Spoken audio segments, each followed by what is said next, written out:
કરીએ ભાવનગરમાં સ્માર્ટ આંગણવાડીના વાયદા વચ્ચે ભાડાના મકાનમાં ભણતર મેળવવા મજબૂર થયેલા બાળકોની.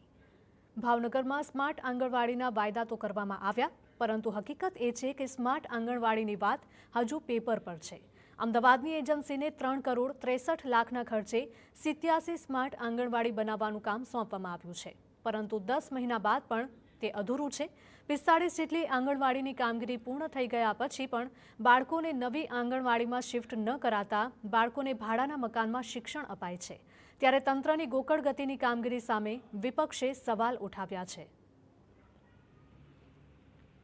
મહાનગરપાલિકા દ્વારા નવી આંગણવાડીનું નિર્માણ થઈ ચૂક્યું હોય ત્યારે હજુ પણ ભાડાની આંગણવાડી ચાલી રહી હોય અને ભાડા ચૂકવવા પડે તો પ્રજાના પૈસાનો વ્યય છે, આ ચલાવી ના લેવાય.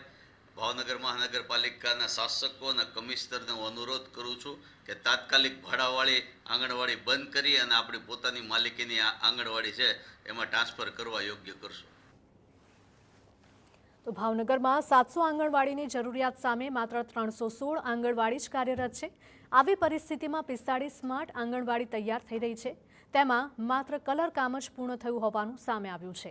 અને એમાંય કેટલામાં તો તિરાડો પણ દેખાતી જોવા મળી રહી છે. એટલે કે વિપક્ષ ભ્રષ્ટાચારનો આક્ષેપ કરે છે ત્યારે અધિકારી બચાવ કરતા રહે છે કે ટૂંક સમયમાં કામગીરી પૂર્ણ કરીને બાળકોને નવી બનેલી આંગણવાડીમાં શિફ્ટ કરવામાં આવશે. 18ના અંદાજિત કામગીરી બાંધકામ પ્રગતિમાં છે અને બાકીના 69માં અમે આગોતી રહ્યા છે. એ બનતા અમે એમાં ભાડાથી મકાનમાંથી પોતાની મકાનમાં શિફ્ટ થઈ જાવ અને અમુક જે આંગણવાડી બની ગઈ છે એને પણ સોંપવાની પ્રક્રિયા ચાલુ છે.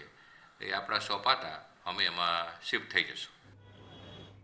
ભાવનગરના મહાનગરપાલિકાના ચેરમેન પણ દાવો કરે છે કે આંગણવાડીઓનું ફેઝ 2નું કામ પૂર્ણ થયું છે અને આગામી સમયમાં ભાવનગરની વધતી વસ્તીને ધ્યાનમાં રાખીને વસ્તી પ્રમાણે આંગણવાડીની સંખ્યા અંગે કામગીરી હાથ ધરવામાં આવશે.